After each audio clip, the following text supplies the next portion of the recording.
No vídeo abaixo, foi dito que a maior fortaleza do Brasil é o sinal na fronteira da cidade, Isaías 19:19, que a aponta como um Egito no quesito segurança, Mateus 2:13. Ocorre então que o discernimento das profecias dado em primazia a Macapá, depois Amapá e Brasil, somado às outras manifestações do Espírito Santo, promove aos que o recebem certa segurança. Naquele dia, haverá um altar dedicado ao Senhor no centro do Egito, e, na sua fronteira, um monumento ao Senhor. Isaías 19:19. Portanto, a fortaleza na fronteira da cidade, Isaías 19:19, consolida o entendimento que algumas profecias serão compreendidas inicialmente por pessoas que nasceram, ou que moram, em Macapá. Ou seja, pelos galileus da segunda vinda de Jesus. Consolidando mais ainda este entendimento, temos a ponte sobre o rio Matapi que, semelhantemente à fortaleza, demarca profeticamente Macapá, Isaías 19:23. Naquele dia haverá uma estrada do Egito para a Síria. Os assírios irão para o Egito, e os egípcios para a Síria, e os egípcios e os assírios cultuarão juntos. Isaías 19:23. A ponte sobre o rio Matapi, Ponte Washington Elias dos Santos, é a estrada, Isaías 19:23, que liga Macapá, Egito profético, a Mazagão, a Síria profética. Portanto, bem como a fortaleza na fronteira, Isaías 19:19, a ponte sobre o rio Matapi demarca profeticamente a cidade de Macapá. Contudo, a ponte sinaliza também para a cidade de Mazagão como partícipe de profecias. Bom, aqui nós temos um mapa que mostra atualmente o Marrocos, que é a região lá da África, né? Na região do deserto Saara, de onde se originou os colonos que vieram para cá e deram origem ao município de Mazagão, e onde até hoje existe a Mazagão histórica, né? Nessa cidade aí chamada Al Jadida, é lá que a gente vai encontrar a Mazagão histórica, certo? A Mazagão histórica estava localizada aí, ó, nessa porção mais ao norte, banhada pelo oceano do Marrocos, que é correspondente ao castelo de São Jorge de Mazagão. Perfeito? Foi dessa região da África que vieram os colonos, ó. Olha onde eles viviam. Esse é a área do castelo de São Jorge de Mazagão. Isso é lá no Marrocos hoje. Observe inclusive a semelhança arquitetônica com a nossa fortaleza de São José de Macapá. É possível discernir que em Isaías 19 há um entrelace de profecias a respeito do Egito Antigo e do Egito Profético. A partir do versículo 16 é exposto acontecimentos que não se cumpriram no Egito Antigo. Do versículo 18 ao 21, por exemplo, afirmam que haveria algumas pessoas que acreditariam no Senhor, apesar da iniquidade de muitos outros. O versículo 18 relata: naquele dia haverá 5 cidades na terra do Egito, denotando logo um quantitativo limitado, que falarão na língua de Canaã, que significa compreender as coisas do Espírito. A língua de Canaã é o hebraico, mas isto é simbólico do significado mais profundo. Ou seja, no homólogo, um quantitativo limitado de macapaenses falarão inglês, árabe, latim, profeticamente. Atos 2. O versículo 23 descreve a relação amistosa entre antigos inimigos.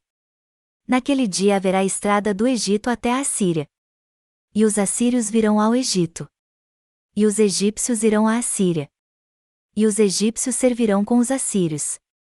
A estrada, no novo contexto, demarca a relação entre alguns macapaenses com alguns mazaganenses no milênio, servindo juntos e até falando em línguas estrangeiras, Atos 2. O versículo 25 relata que especialmente alguns dos territórios proféticos que Isaías compara com o Egito e a Assíria serão abençoados juntamente com o genérico Israel de Deus. Veja. Porque o Senhor dos Exércitos abençoará, dizendo: bendito seja o Egito, meu povo, e a Assíria, obra de minhas mãos, e Israel, minha herança.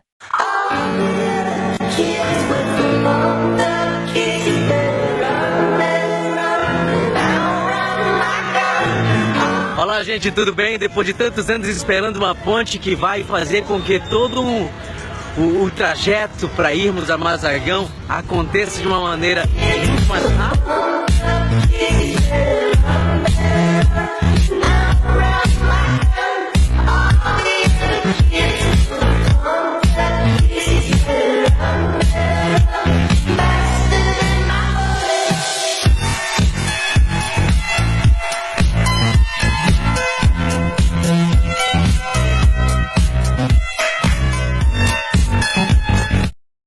Contudo, mesmo como um território profético, onde teremos especialmente alguns escolhidos, em oposição a muitos perdidos, bem como no genérico Israel de Deus teremos os escolhidos, em contraposição à generalizada apostasia.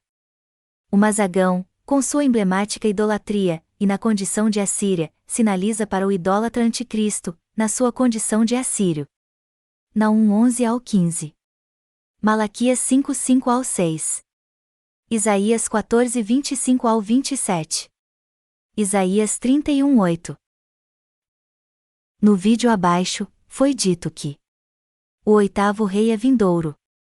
Ele será o anticristo manifestado. Ou seja, será o anticristo reinando globalmente. Portanto, o anticristo se manifestará e reinará globalmente, porém hoje ele já está revelado. E revelado como o rei de um território específico. Ou seja, ele é o sétimo rei da Grande Babilônia de Apocalipse 17. Ocorre então que os termos Babilônia e Assíria são muitas vezes intercambiáveis profeticamente. Logo, o idólatra anticristo pode ser denominado como rei da Babilônia ou rei da Assíria. As profecias sobre a Babilônia em Isaías 47 são, por exemplo, repetidas como Assíria em Naum 3, 4 ao 5 e versículo 18, e em Sofonias 2, 13 ao 15. Já em 2 Crônicas 33, 11 diz que o rei da Assíria tomou Manassés cativo para a Babilônia, demonstrando claramente a intercambiabilidade entre os termos.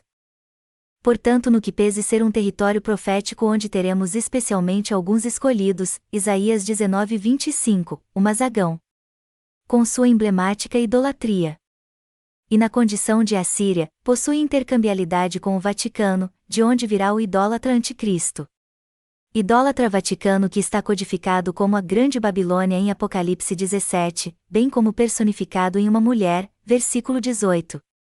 E esta mulher é a mesma que em Apocalipse 2:20 ensina, e engana, os servos de uma amada Igreja de Jesus Cristo, a fim de consumirem do sacrifício da idolatria.